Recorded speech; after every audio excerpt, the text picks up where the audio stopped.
Welcome back, ladies and gentlemen. So, another episode. Make sure you like, share, comment, subscribe, all that good stuff.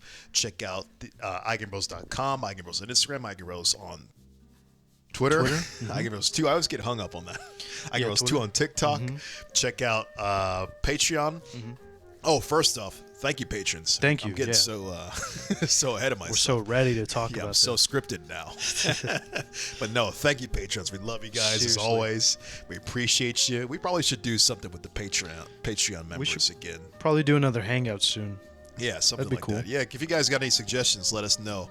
And if you guys want to become a Patreon subscriber, check out patreon.com/Eigenbros. Mm-hmm. Me and Juan do a 30-minute audio podcast there every week. And we talk about random stuff all the time. And you also get Discord access, so you can talk about us or whatever you want to do. Mm-hmm. And we're talking to us. Talk to us, exactly. Most of the patrons they love us, so they talk to us. Yeah. We still have yet to get anybody who wants to pay to talk about us. Yeah. Soon. Yeah. We're hoping when we get more Patreon members, that will happen. Let's see if we can get our first hater. Right. Yeah. Anyway, let's get down to business. The brass tacks. Mm-hmm. Computational physics. Right. Woo. An interesting one. Yeah. Real interesting one. Yeah, it is because it's a burgeoning field. You hear about it in a lot of spaces. I mean, realistically, how would you say? When did you first hear about comp physics? So I actually kind of already conceived of it before I really knew it was a field, because it seems obvious in some sense, right? If you really just think, you're like, computers are getting better and better. Therefore, there's probably got to be computational physics. Mm-hmm. Although in my school, there was never really that much of a formalized version of it. But I knew it has to exist, right? But the actual official time I ever heard of it probably was maybe middle of undergraduate. Mm-hmm. Second semester maybe. Yeah. How about you? Yeah, same here. I kind of heard about it my second semester of college for physics, my physics program, just because they were like, oh yeah, we use computational methods and we'll talk about the most famous one, Monte Carlo. I heard some student that was working with Monte Carlo simulations, and I was like, what the hell? The Monte Carlo, that's a car. And a city. I think it was actually named after a city. Oh, interesting. Because I think someone mentioned that it was like a big gambling city. Therefore, Monte Carlo methods, probabilistic, came from a gambling city. Probably not a coincidence. That's what we call in the business a teaser. So be ready for that. Right. But anyway, how do we define computational physics? So yes, let's. Some people say, or according to this university here, I forget the name of it. What is computational physics? It's apsu.edu. APSU. Well, unfortunately, it doesn't zoom out. Clarksville, whoever's from APSU, your webpage is Austin PA. Your webpage is broken. So computational physics is the study of scientific problems using computational methods. It combines computer science, physics, applied math to develop scientific solutions to complex problems. It complements the areas of theory and experimentation in traditional scientific investigation. Typically, they're used in molecular modeling, electronic circuit design, protein folding, atmospheric science, aerodynamic design and testing, and material science, to name a few. So, in a nutshell, it helps you basically tackle these realistic problems in practically every field. It's an intersectional field of physics and engineering and science, or maybe even math, where you kind of just try to fit all these things into real life, right? And into real life models, right? Yeah. And of course, another big part of that is using numerical methods many times. So can you expand on that? Numerical methods? So numerical methods, or numerical analysis, is a branch of mathematics that has to do with computation. And typically it's using things like recursion and iterative processes, loops, these kind of things to calculate large amounts of data, or fit data, or manipulate data in some type of way. And numerical analysis is a really useful branch of mathematics for physicists, I think, especially people who are in computational physics. And you'll learn things like special techniques. I think there's one called, so it's like integration techniques, which I think they refer to as quadrature or something along those lines. You might have to look that up. And curve fitting, quadrature. Well, integration techniques, there's Yeah, there's a name for it that they give it for when it's specifically numerical analysis. It's like quadrature or something. I'm not sure why a different name. Maybe distinguish it as the computational version. But yeah, there's many different techniques out there for things that, when you're trying to solve functions or, equations or whatnot, when the analytical methods fail, either because the equations or whatever you're trying to solve are just untenable. They can't be solved analytically easily. Or it's just that maybe it's impossible to even solve it analytical, find analytical solutions. Or you're just taking raw data and you need to, organize it in some fashion, and you use computational methods there. So, I mean, it's very useful for real life applications. Yeah. Like according to the Wikipedia, the methods and algorithms, this kind of goes a little bit with what you're talking about. Root finding, solving system of linear equations, solving ordinary differential equations, solving integration problems, partial differential equations, and solving matrix eigenvalue problems. That's pretty much the main big areas for numerical methods, actually, I think. It's one of those maths that's very useful for physics. There's like the three maths that I wish I took as a physicist that I didn't take. What's that? One of them is numerical analysis. The other one is complex analysis, and then the last one is group theory. Yeah, or groups. So you nailed the fucking. Yeah, those are the maths that are kind of usually off the standard track for physicists. And if you can somehow get a chance to take those things without having to waste extra time, because they're not super relevant and necessary, because you'll do it with your research anyway, depending on what you do. If you need it, yeah. Yeah, if you need it. But those are like the ones that physics have a little bit of a fear of missing out, a little FOMO, if you didn't get to take those.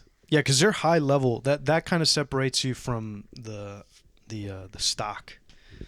The regular people who go through the traditional route.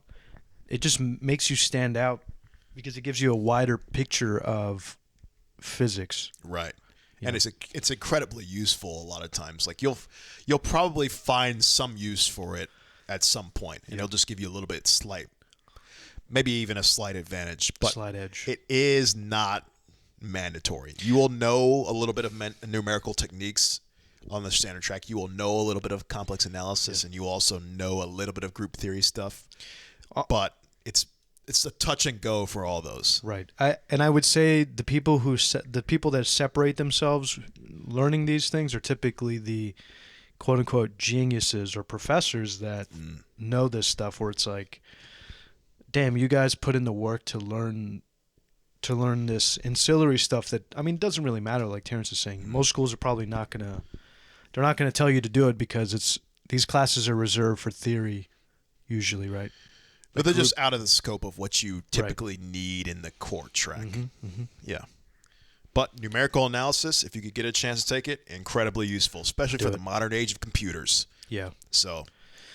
Yeah, and so you might be asking yourself, why the hell do I care about finding roots or solving system of linear equations or all that stuff? And I mean, we've been doing math for a very long time. So finding roots, or kind of going back to, what did you say? Algebra? Right, the olden days of parabolas and quadratic equations. Right. You might be asking yourself, why the hell would I even care about solving these things? Because like Terrence is saying, you might have some, typically, the job of a physicist or an engineer or even a computational engineer, physics modeling person, your job is to model systems or model like data sets to see any behavior that can be how would you say, Well, I guess you can characterized? extrapolate, yes, some kind of, yeah, exactly. You can characterize some type of behavior, extrapolate some type of information from data sets. Mhm. I mean, it's incredibly useful, right? You can see trends, especially in our era of big data. I mean, if you're looking for a job, like, I mean, Yeah. numerical analysis and data analysis is like giant this day and age. Yeah. So if you can somehow make sense of data, like that's one of the big thing that people are looking for in jobs now is making sense of data because, you know that companies like Google and all these people are great at collecting the data, but really it takes another level to analyze that data. Numerical techniques will help you do that. So, I mean, that's why the scope is so huge. I mean, it's in physics, it's in everything. Yeah. Like finding roots, for instance, is like you can do so much with that data. It tells you in physics we use it a lot just because, if you're plotting, say, pressure versus Temperature. I don't know, temperature, yeah. You can see, when you set the pressure to zero, you can kind of see where, I think that's one of the most famous problems where you get to see zero, what is it, absolute zero or something, Okay. right? I forget. Pressure. It definitely rings a bell, but I don't remember. Right. We have this in one of our in our physics labs. You'll probably learn this stuff, and Yeah. I'll probably put up a little picture here. But one of the most famous examples of this is how they extrapolated the 0 Kelvin because they saw the y-intercept. If they saw it carry out, it goes to like negative 200 and what is it, 73? Oh, I forget. Whatever. 73.15 something or something. It doesn't have to be exact. This is this is an approximation, folks. Yeah. But essentially, these kinds of things are breakthroughs, right? There's like, oh, absolute zeros is this, if we keep following this temperature, that means something weird happens there. So root finding is like kind of critical in this, can lead to critical Insights. Yeah. Yeah. That's a good example. I mean, system of linear equations, that's a good thing to master or solve just because, the typical system of linear equations is like, it's kind of like the sort of baby step to matrix stuff, right? Yeah. I mean, eigenvalue problems, as mentioned in the wiki, is a huge one. Like, think of like quantum mechanics and, when you have systems of particles with lots of degrees of freedom, like it helps to have to put those things in matrices and then solve those with eigenvalue solvers and things to find, some useful quantities that you can actually manipulate there. So, I mean, it's like there's many, many things you can do. Yeah, super huge. And last but not least, integration and differential equations. Those differential equations are like this is calculus. It's the backbone of our modern and analytical stuff. Right. I mean, integrations area, how to like look at how to interpret areas under a curve, and then integrals are like how to look at data at a precise point. Well, integrals are determining area under a curve. Right. Okay. But I'm saying derivatives. Did I say integrals? Yeah, you got it reversed, I think. Yeah. Derivatives are looking at data at a certain point. Okay. And The change, or instantaneous, the rate of change. right? Yeah. The instantaneous rate of change at a Yes. certain value. So it tells you a lot.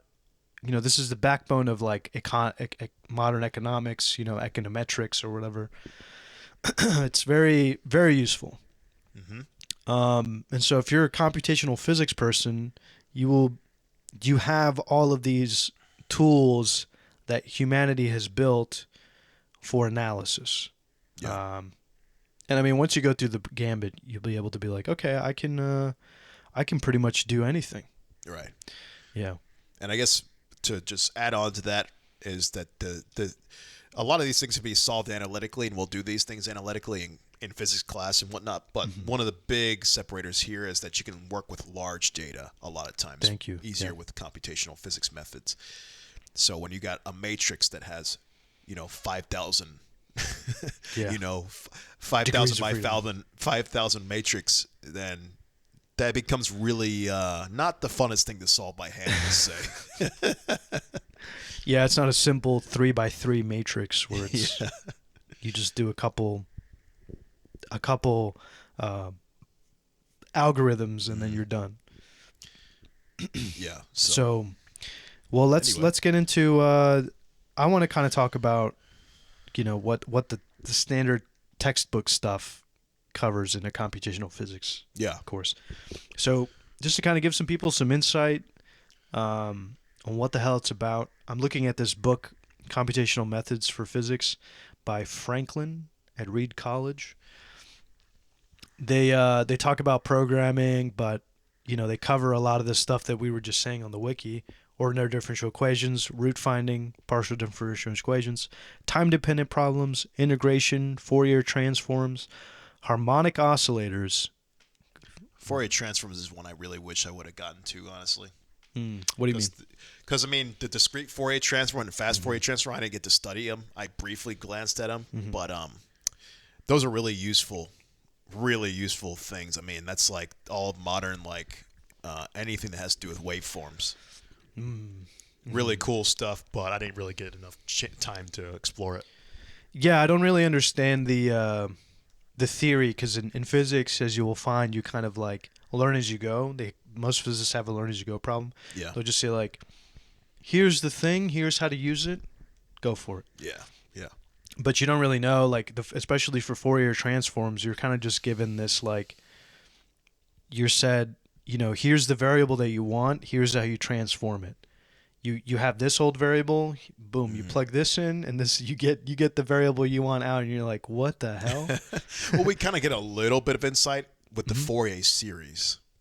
Explain. The Fourier series kind of is how you can get to the Fourier transform, because you see that any kind of wave can be decomposed into a bunch of sines and cosines, and then you realize that the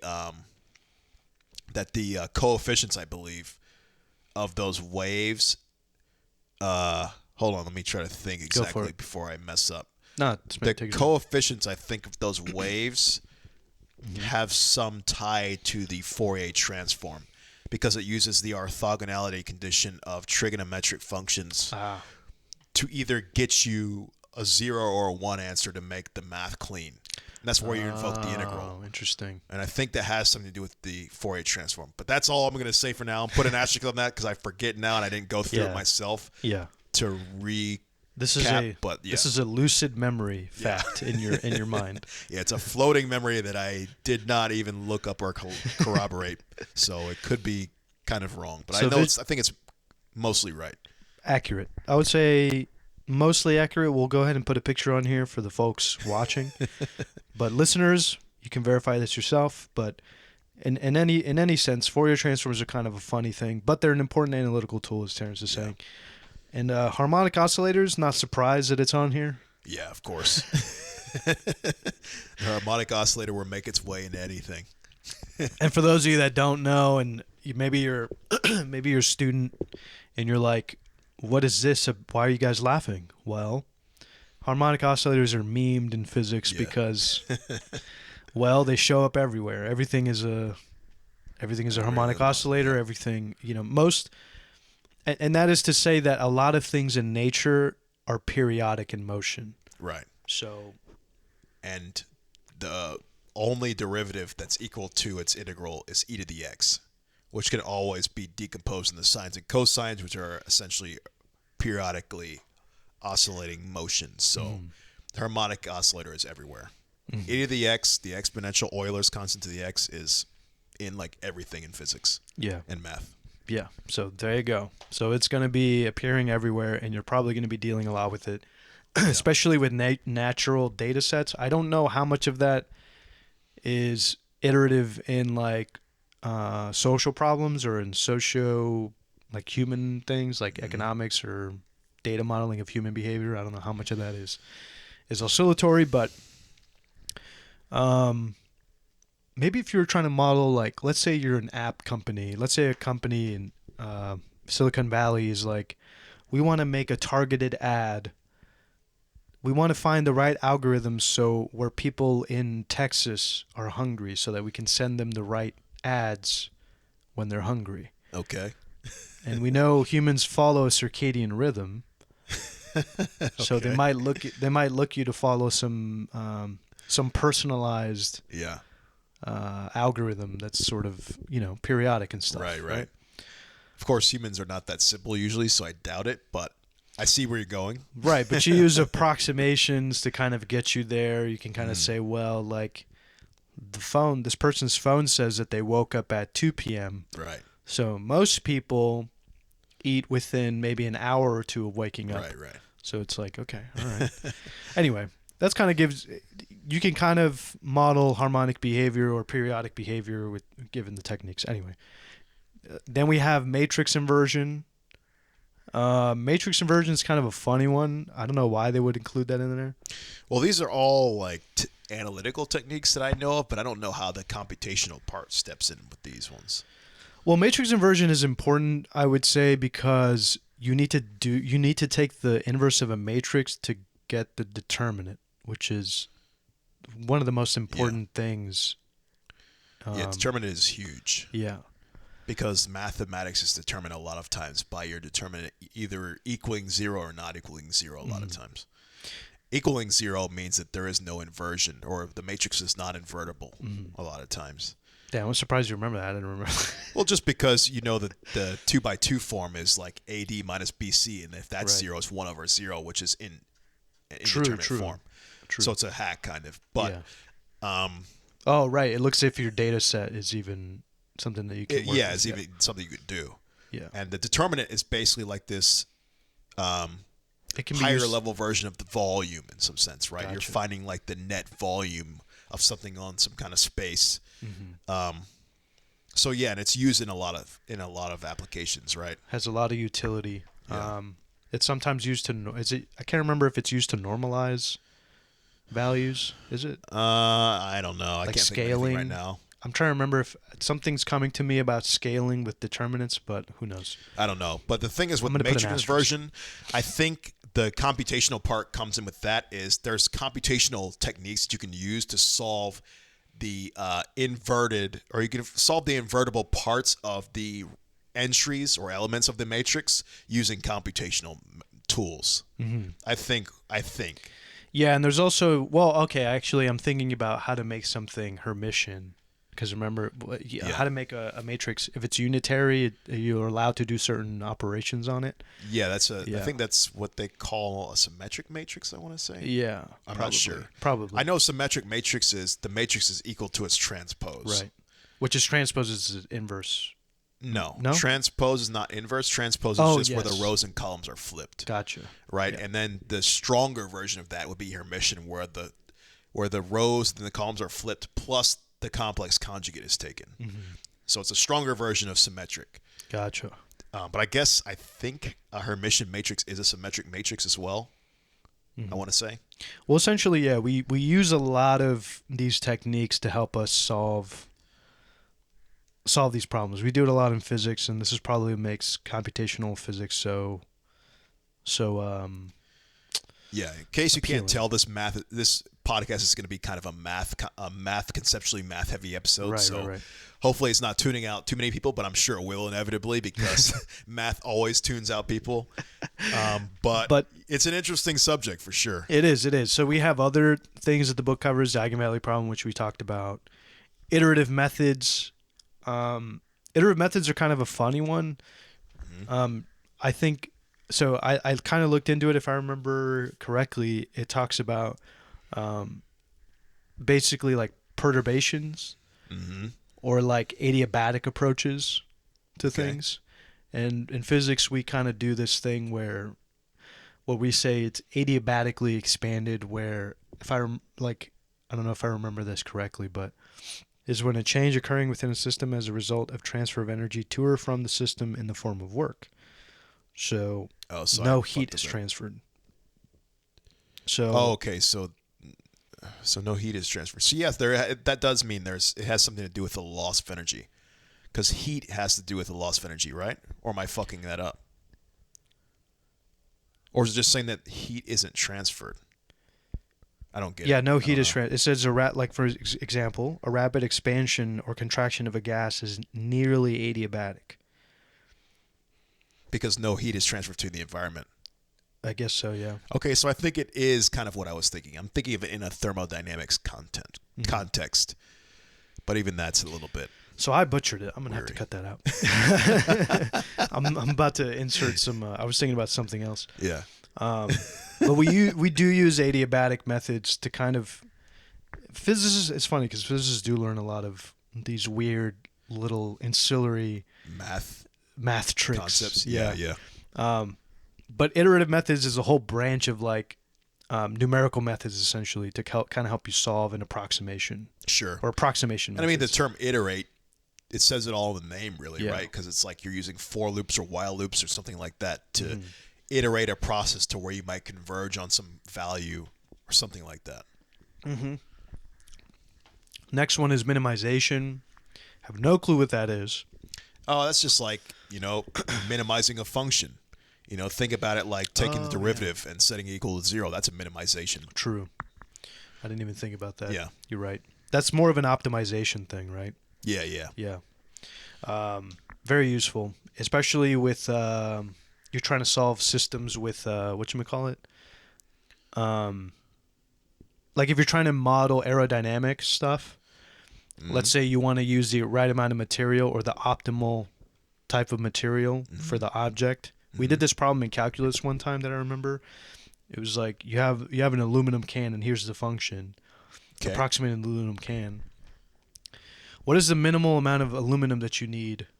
And it's like you see that companies in the 50s used to use a bunch of aluminum, but then through calculus you can come to the same conclusion of why modern cans are as thin as they are with the amount of aluminum they have. Right. Kind of insane, but yeah, they teach you this minimization problem. Most companies have been around for a long time, have done plenty of optimization or minimization problems because they're always trying to save $1, right? Yeah. Everything's about the bottom line, so they're going to hire anyone to help them save money somehow. Yeah. So there you go. Number 13, chaos. Chaos is, of course, Chaotic classic systems. differential equations, and I guess the numerical part would be like modeling, chaotic systems. Chaotic systems are weird because in computational methods, you typically go to like what some physicists would call phase space because you get to see patterns. In phase space, it's a little bit easier to see behavior that's periodic. And that would make more sense when you start studying it. And I don't want to get too in the weeds for this one particular thing. But there is a way to solve systems that are chaotic, and it's a whole field in itself. This covers it in a chapter. And I imagine that chaotic systems might get really annoying when it comes to the actual computational cost. Right. So there's a terminology that computer scientists use, big O notation, where some things will be polynomial time, have a polynomial time cost. Some things will have an exponential time cost. Some things might have a logarithmic time cost. Logarithmic would be ideally the one that you want, and then the worst one would usually be the exponential or worse. If there is worse, I don't know. But so chaos, I would imagine, probably has some things where it's like finding the most computationally time reduced algorithms to model chaotic systems that might be untenable because they probably have some crazy computational cost once the simulation runs for too long. Yeah, a good example of chaos is like turbulent flow, right? Yeah. And the time cost on that, I'm sure, probably gets crazy. Yeah. I'm not entirely sure, but this is my thoughts on it. I haven't looked at this for the podcast, but that's probably what I would expect. Yeah, and turbulent flow is a big problem. Like turbulent flow is another of these wave kind of dynamics where it's like a chaotic thing. Like usually a multivariable system, like for instance the Earth's atmosphere, you can kind of have you have like maybe wind currents that clash and you create like a flow that's just like Terrence is saying, it becomes untenable. If you're trying to model that flow, it gets really bad after like Yeah. a certain amount of time to where it just becomes the computer can't handle that many degrees of freedom. Exactly. Yeah. So you have to generalize, or you have to see overall patterns of motion, Right. which is where phase space comes in. You look at, instead of individual particles flowing, you see momentum. You see an aggregate sometimes of the system to take an average. And I'm sure that a lot of like the computer graphics people and companies that produce like game physics or movie physics, I'm sure they have gotten really good algorithms down for modeling some chaotic systems, because you'll see in movies nowadays things like flowing hair and dresses, or like, water and fire, and all these things are chaotic systems. Yeah. I've seen a lot of the methods that they do are more, like I was saying, like you take averages. But I mean, I'm sure they've gotten, like you're saying, so much better than when we last checked. Insane. Like nowadays they have real, this might be an aside, but nowadays they have what's called ray tracing. Yeah, Are you familiar with this? Yeah. Yeah, where before we used to treat, we have audio ray tracing, and then we also have photon ray tracing. So we look at how light behaves when it interacts with matter. And I mean, it's intrinsically chaotic, because when light reflects off a material, we say it's unidirectional. Like a lot of the light kind of just spreads. You mean multi-directional? Multi-directional, sorry. We kind of see how the light typically has a cone or something, but in ray tracing, it does like it does the physical problem. Yeah. When it interacts, it Right. interacts with the material, which is. But that's computationally massively intensive unless you've got the right systems and the right equations And they have a right. optimizations. I think the thing is they've the computational physics modeling has gotten, the algorithm has gotten really good, where you spend the most time processing when it interacts locally, and then boom, you have your output. Right. It's really interesting stuff. And yeah, I guess this also shows for the audience out there, if you're trying to get into gaming, but you got a physics background, I mean, this is another avenue there, because they need computational physicists. Like I'll see on applications sometimes people will be like a good understanding of physics for game development. Yeah. Crazy. And that's Me why too. that's one of the areas. Anyway, chaos. Finally, chaos. One more thing about chaos. yeah. The Chaos Emeralds. From Sonic the Hedgehog. Yeah, Dr. Robotnik, an expert in chaos. I guess it's his doctorate, huh? Yeah. No, but lastly, I don't know. I kind of want to hit on this real quick. Neural networks is part of it, but that's more of like a new thing, right? Yeah, and it's very interdisciplinary, right? I don't even know what, it's called neural networks, but I don't really know what field that even belongs to, really. Yeah, because everyone's co-opted it at this point. Physicists, computer scientists, neuroscientists, it's everywhere, right? Right, and that's the thing. I don't know where neural networks would ever fit into physics modeling. Oh, I'm sure they will. They do. Because the neural networks is basically like, do you know what I mean? Like, I'm sure if you were creative enough or clever enough, you can come up with something. I just can't think of anything right now. But it's just one of those fields that seem like it can be in anything. Well, to me, it's not one of those immediately obvious ones like chaos and minimization and all those other ones we've talked about. Yeah, I think because it's just too new. We haven't Right. been exposed to it enough. Yeah. But I think eventually people will start integrating neural networks into physics applications. Because, I mean, let me think. I could probably think You're of trying something. to see the interconnectedness of stuff? I don't know. I mean, because the neural networks is like it takes the weights of these different inputs and then outputs a final answer. And I can just see that being useful when it comes to like data acquisition and experiments or something. There's got to be something. I don't know. I just can't. Yeah, I mean, it says that coupled nonlinear sets of ordinary differential equations that describe most physical processes do not always have well-behaved numerical solutions. There's a physical behavior. In addition, there's certain physical behavior that cannot be or is rendered into well-defined deterministic ordinary differential equations. Whatever the source, there are some problems where we have a large amount of data but no good rule for generating output from input. And they give an example. Suppose we have an electromagnetic signal that is supposed to propagate through space to an antenna on the ground.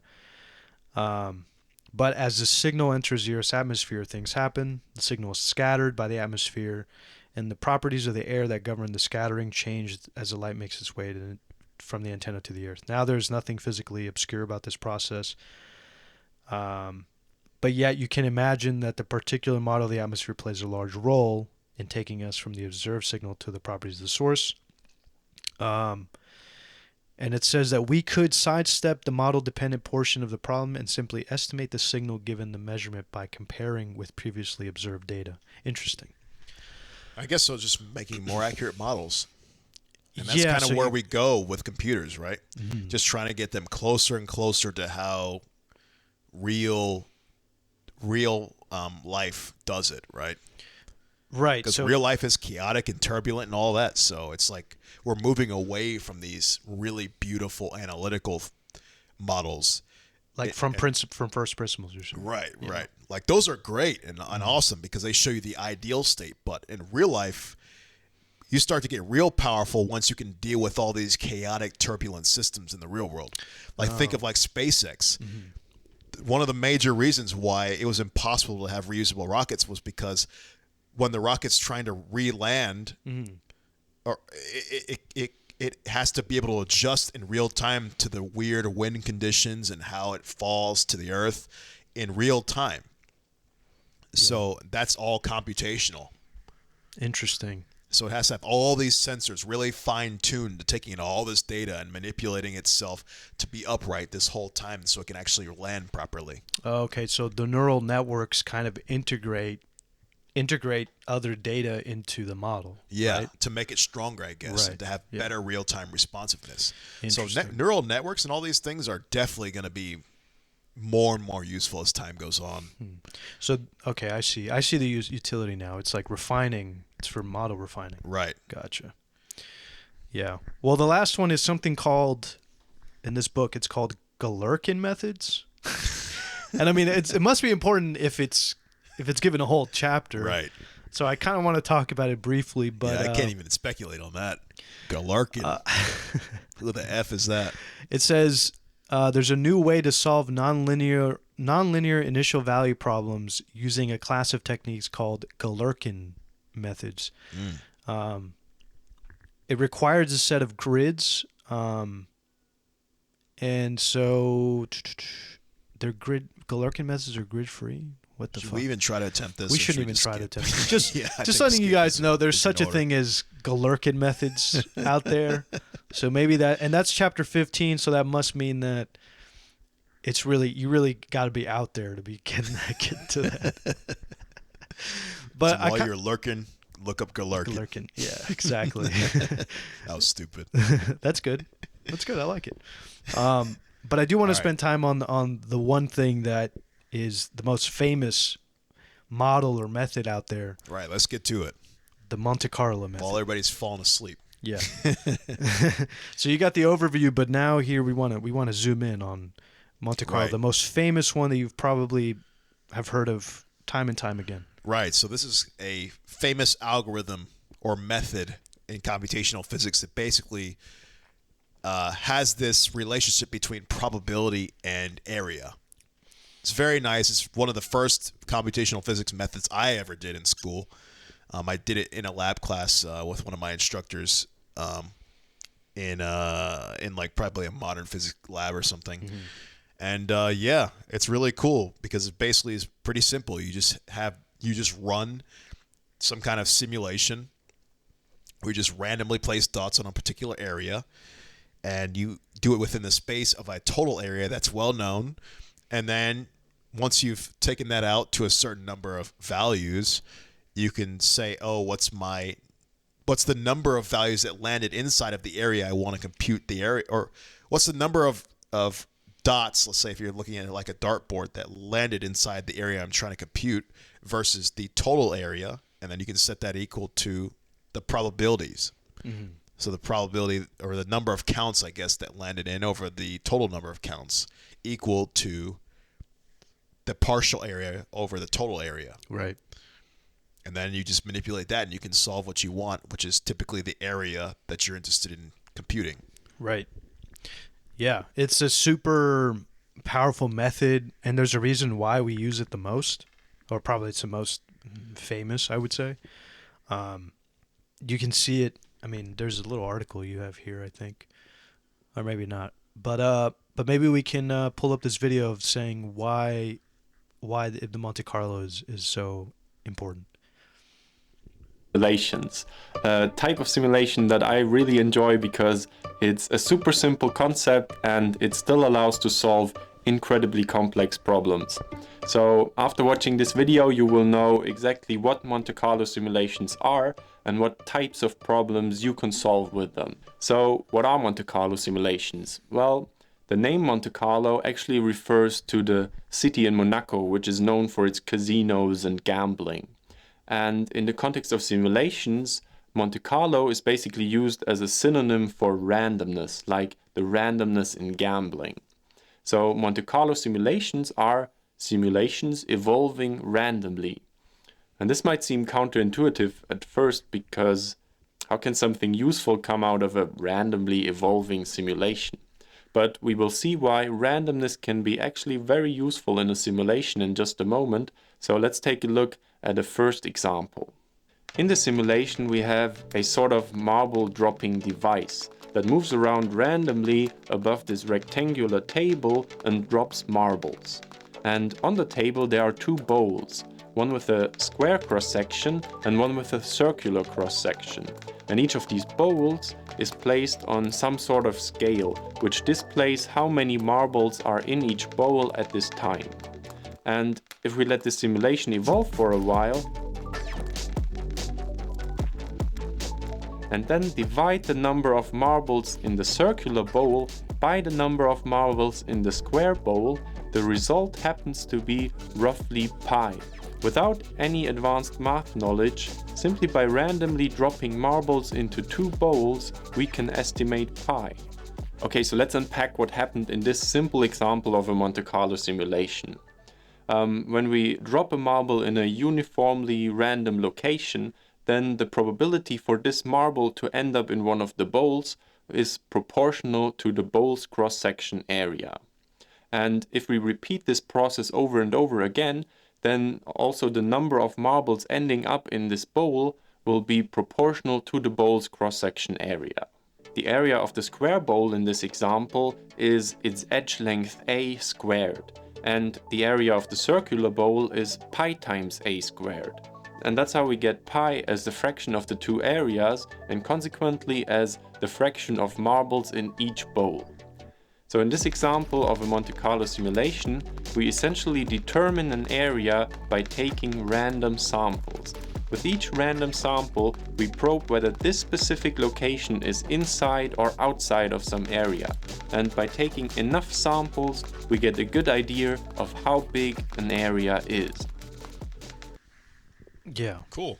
So it's not obvious, but there it is. You can relate probability to area. Nice and simple. Crazy, right? Yeah. Yeah. So that's and this is one problem. Right. There are other problems that you can apply this to get to get some kind of pattern out of it, right? To see some kind of pattern out of supposedly random behavior. Right. Yeah. Right. Do you know any other examples that this would apply to? For Monte Carlo? Yeah. Do you remember any? There's a famous problem that I'm thinking about, but I don't know what kind of model fitting they did. But I remember doing this problem in one of my physics classes where it was you have essentially a block that hits a big block that hits a small block, and it's like constantly oscillating. And it hits another wall. Yeah. Yes, Grant Sanderson actually did a video on this. Yeah. A whole video on it. It was really an in-depth one, too. And how this random harmonic oscillation motion produces pi. Yeah. Yeah. Yeah. Another interesting. Grant Sanderson did a video. Check it out. I forget the name of it, but it's a very popular video of his. So you just type in 3 blue, 1 brown, and type in, I guess. Yeah, type in blocks, 2 blocks. Yeah, 2 blocks. That probably would bring it pi. up. Yeah. Yeah. But that's yeah. another example of like supposedly random in harmonic motion. I mean, it's periodic, but it produces something very interesting. It's Right. Like you get pi. Why do you get pi out of it? Right, right. Yeah.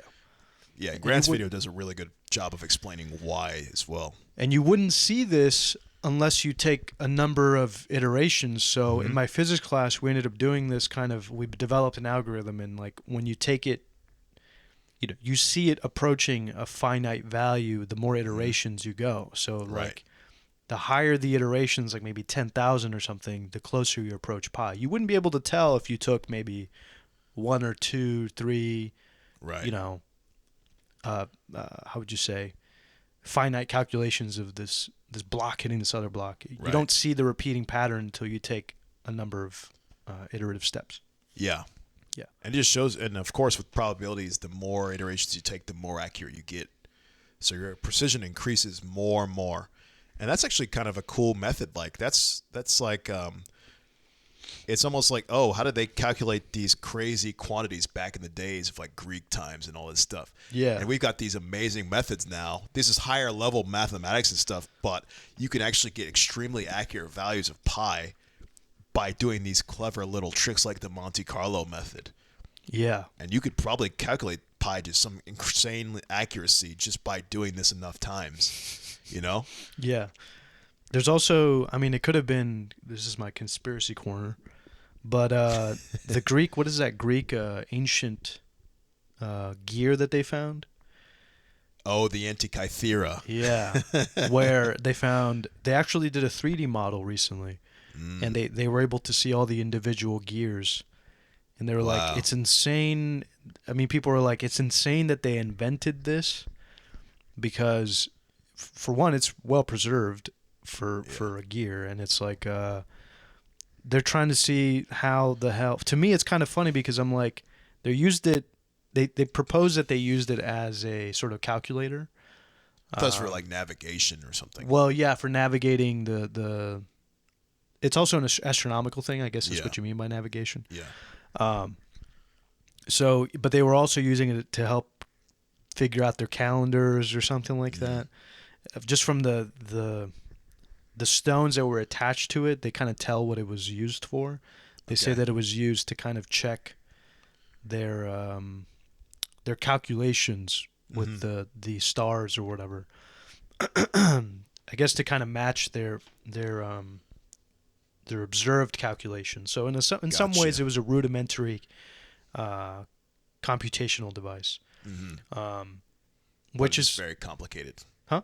It was just very complicated. Right, a system of gears and all this other stuff, super complicated. Which kind of makes me think, like, why wasn't there much more of a commotion? Were these things like super common? Like, probably not. I think they estimated that 2 were made or something. Damn, that's so it's probably like a little side project. I think it wasn't Archimedes or something. Or am I fucking that up? Maybe it's not. Know. Don't even quote me on any of this. I'll put an article up. Maybe it'll give more information on this. But I believe it was one of the prominent people that you would recognize their name. They attribute it to the pet project for one of them. Yeah, or something like that. It was like, well, this is my computational methods. Right. So you can say that humanity's, what is that? We're insatiably, like, we need to confirm our little theories with computational methods. Right. Yeah. Goes back to antiquity, Greek antiquity. Right. Well, anyway, the other method that I want to kind of to talk about were all these other ancillary ones that you kind of brought to light. Yes. So I guess the next one that I can have some confidence talking on is one that has to do with curve fitting. So it is Lagrange Interpolation. And here's a good little video on it. So it's like, how do you fit curves, basically? What are some of the techniques that they do? And this is a good video by Dr. Will Wood. Gotcha. Shout out Dr. Will. Here we go.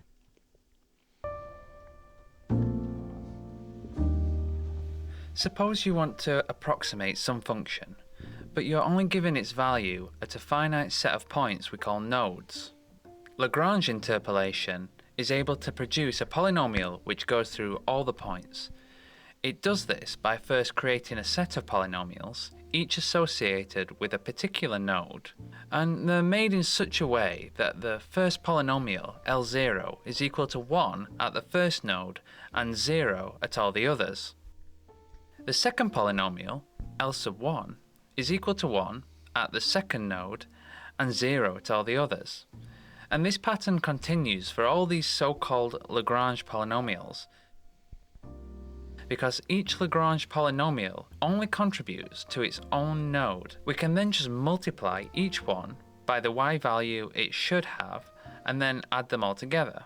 The resulting polynomial then goes through or interpolates all of the data points. So how do we find these Lagrange polynomials, the L sub i's? We want to construct a function L sub I of x, which is 1 at x equals x sub I, and 0 at all the other nodes x sub j where j is not equal to I. The easy bit is finding a polynomial equal to 0 at the points we want it to be. Consider the polynomial y of x equals x minus a times x minus b times x minus c. We know this is 0 when x is a, b or c, so let's use this idea to make our polynomial 0 at the nodes. So let's say we have the nodes at x is equal to 0, 1, 2 and 3. We want L sub 1 to be 1 at the second node 1. Sorry, that's confusing, but L sub 0 would relate to the first node 0. Anyway, L sub 1 should be 0 at x equals 0, 2 and 3. So we'll guess our Lagrange polynomial will be something like L sub 1 star of x is equal to x minus 0 times x minus 2 times x minus 3. This absolutely does equal 0 at the right places, but we're not getting the right number at x is equal to 1. Remember, at x equals 1, L sub 1 star of x should equal to 1. So what does it equal? Well, if we plug in x equals 1, we get L sub 1 star equals 1 minus 0 times 1 minus 2 times 1 minus 3, which is 2. But actually, the bit underlined turns out to be the nicer form. Look, let our new guess be L sub 1 of x equals x minus 0 times x minus 2 times x minus 3 divided by 1 minus 0 times 1 minus 2 times 1 minus 3. And we've got it. I've removed the asterisk because this is in fact the correct formula. We have the polynomial on the numerator, which makes L sub 1 0 at all the other nodes 0, 2 and 3, and we divide by that same polynomial evaluated at the node we want it to be equal to 1. So in general, for a set of nodes x sub I for I equals 0 to n, the ith Lagrange polynomial is the product from j equals 0 to n, excluding j is equal to I, of x minus x sub j over x sub I minus x sub j. Notice too that this is a polynomial of order n, since there are n lots of x minus something multiplied together. I'll use this fact later on. And so, for the nodes 0, 1, 2 and 3, these are the Lagrange polynomials. Given interpolation points. Good. So, yeah. So basically, that one's an interesting one because it's like it's interpolation. So if you imagine you're given a data set that's just a bunch of points, and you're like, "What the hell is this supposed to look like?" Mm-hmm. And you kind of have an idea. You can use Lagrange interpolation, which actually forms a curve that fits through all of those points. Of course, you can kind of see some potential problems with this because you're like, okay, what about overfitting and all this stuff? Well, there's other interpolation techniques out there that seek to fix these issues. And then there's also curve fitting, that's just kind of more of like it's finding an average using things like linear regression or nonlinear regression, depending on the function. So those are some other examples, I guess, of trying to fit data or interpolate data, which I thought was kind of interesting. And there's a bunch of different ones. I think there's another one that I have a video for called Vandermonde. I don't know if we'll watch it, but we'll see. And that one is similar in the sense of Lagrange, that it actually takes a bunch of it takes a bunch of known data values and then puts those data values into a general polynomial and then forms a matrix, and then you solve that matrix to find the actual weights associated with the polynomial. Fascinating. And then it fits that as well, just like the Lagrange polynomial method, only just in a different way. Interesting. So Yeah. I thought that was really interesting and useful because, I mean, you're always like, it's always something where you're like, can I recreate this function just by looking at this data?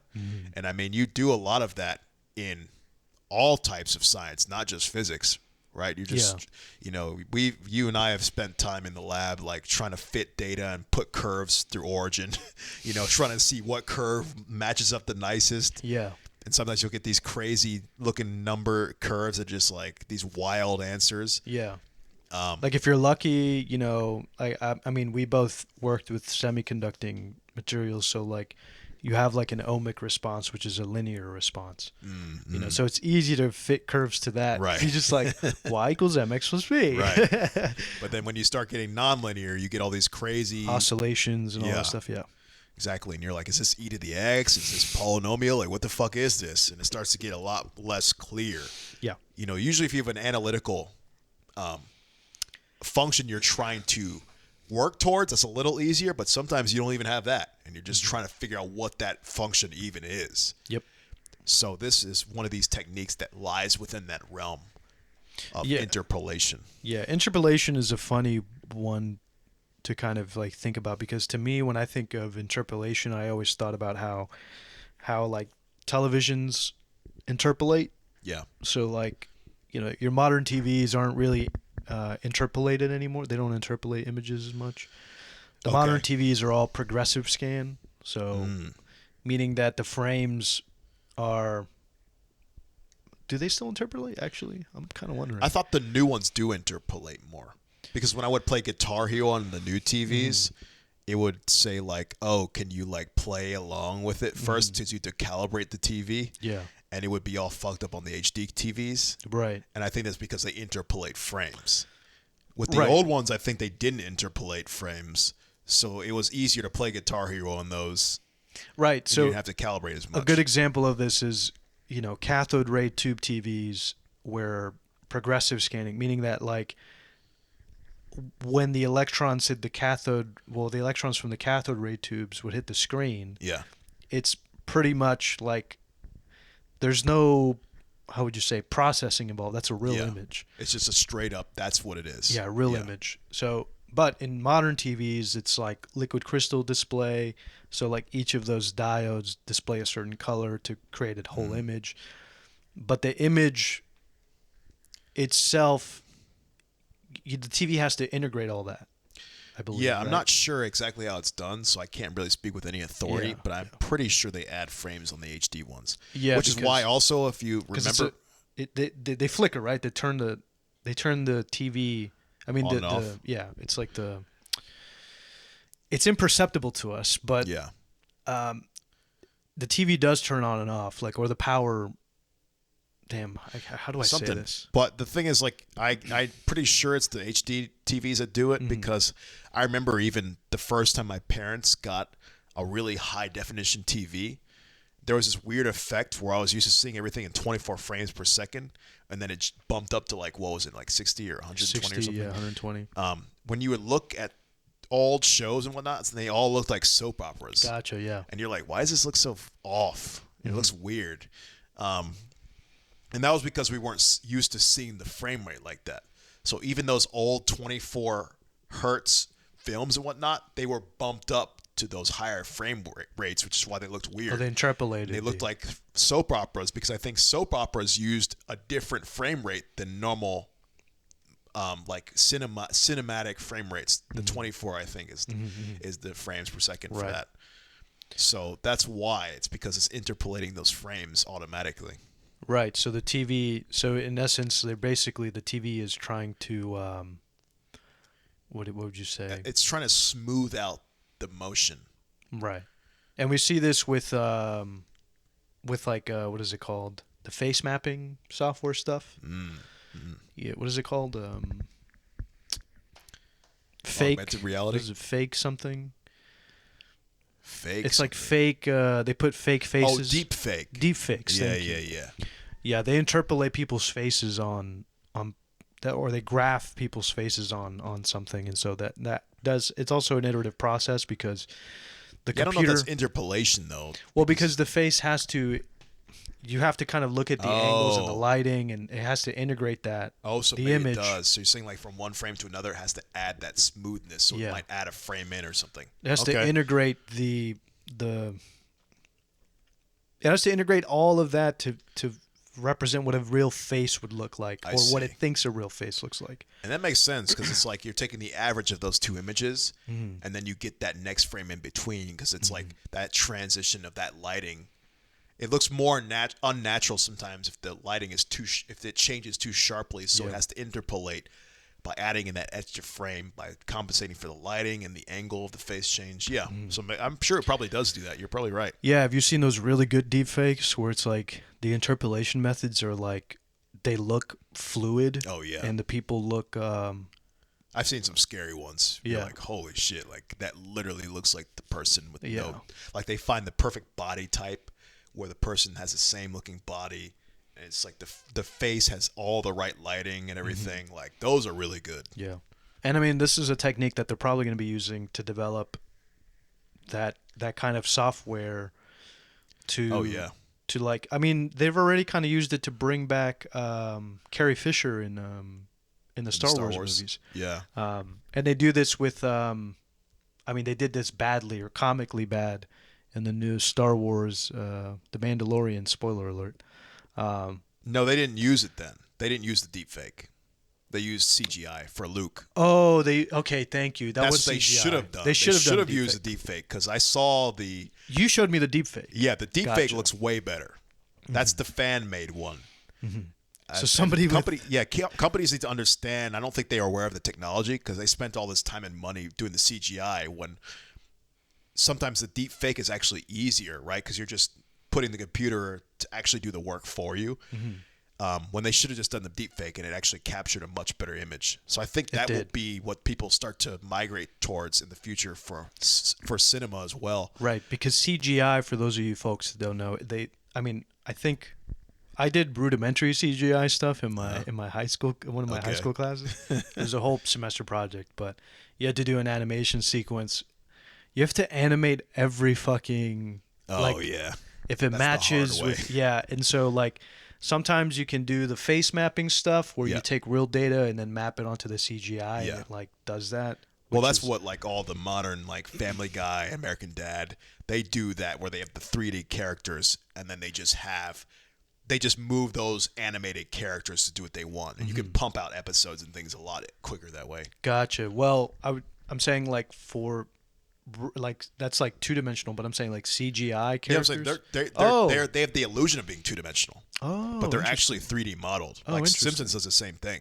Oh, cool. You wouldn't realize, but they also look at a good example is look at Dragon Ball Fighter Z. So Dragon Ball Fighter Z looks like a 2D game, but then you immediately see how good the 3D to 2D looks when you see those cutscenes. Because the cutscenes are actually 3-dimensional, but it's it's a completely perfect transition because it's all really 2D. Interesting. Well, yeah. I'm saying it's all really 3D. My bad. Gotcha. Yeah. Well, I was saying that is kind of something that the companies have to spend a lot of time meticulously, or the artists have to spend a meticulous amount of time hand doing these animations and stuff. That's the old way, the brutal way. But Terrence is saying, with like for instance like these interpolation methods with deepfakes, it's more of like you do some of them incorporate neural networks and to kind of see how humans mouth the natural movements of people's mouths or eyes to convey emotion, that kind of thing, and then map it onto a face and see how how to make things not look so uncanny. Yeah. Anyway, that deep fake from Luke Skywalker's entrance in The Mandalorian, spoiler alert. I'm gonna put a they should have seen it by now. Yeah. Let's get with the times. It looks it's comical whenever you put it side by side how bad it is, the CGI versus The deepfake looks so much better. insane. But yeah, I think there's going to be a lot more of that, and I hope in the future it's going to be just like a part of like just regular software packages where you could just have like Photoshop and it will just be like, oh, you want to take a picture and make this an animated picture? You just click and you want to have a mad face or a sad face or a happy face, and it will just be a click of the button. You can manipulate people's photos even. Mm-hmm. I'm thinking that's what it's going to be because you already see it nowadays with those like goofy little animations where they'll let any person sing even. Yeah. And those are done real easy. And by the way, Google does this really interesting thing that they're the king of software, but they do this interesting thing when you take a photo, you can essentially delete the subject from the photo. Via software. And then the software will fill in the landscape or the background. Yeah. Yeah. Insane. That's cool. That's really cool. Because it looks seamless. Yeah, it's like, wow, how's it even possible? But it's all neural network stuff. Yeah. And like interpolation and all that. Yeah, neural networks are going to make things crazy, man. Yeah. So, I mean, I see a lot of good things in that future. So there you have it. I think.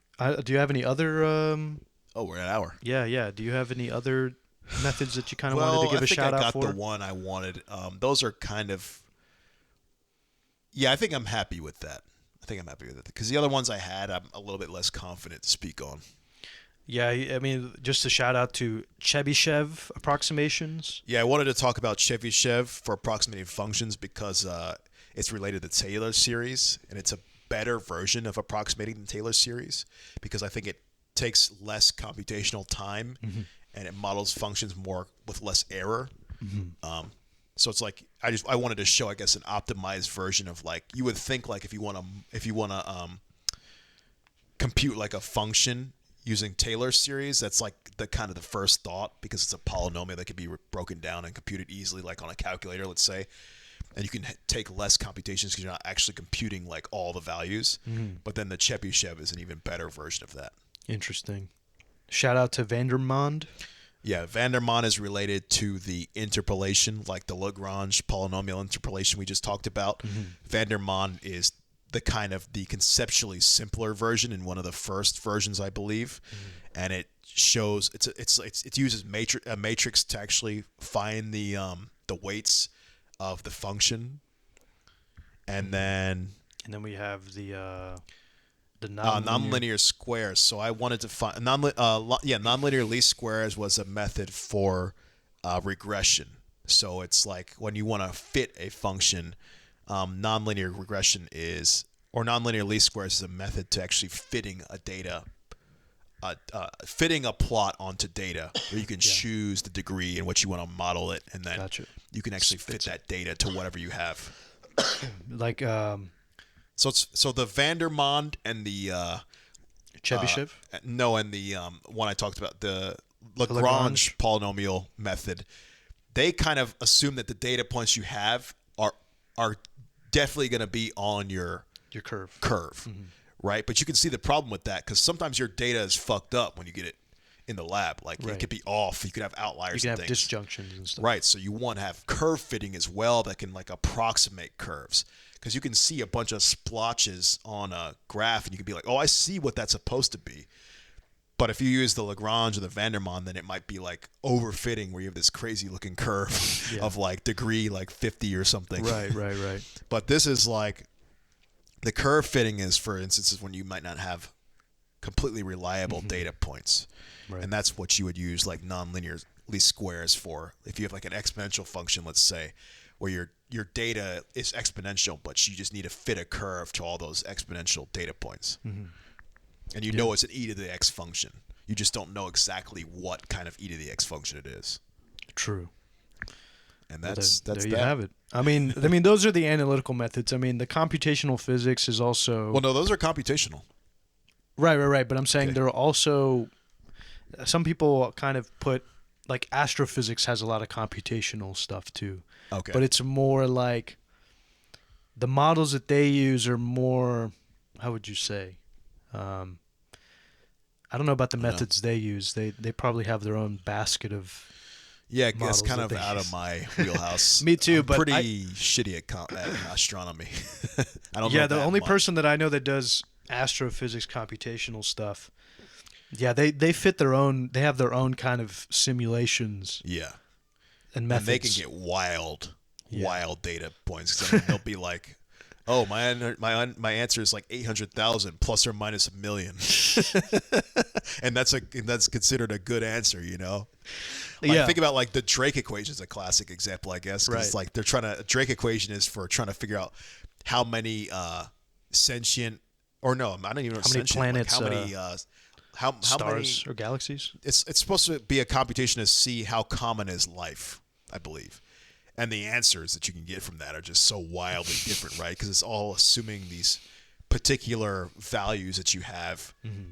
It's like some multiplicative equation, I believe, Mm-hmm. and then you multiply all those estimated values together, and you can get all kinds of answers just based on your qualitative assumptions.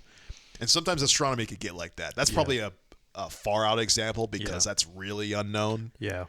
But that's one example. Like for instance, well, I was going to say the simulation of like how they for integrating the image of a black hole.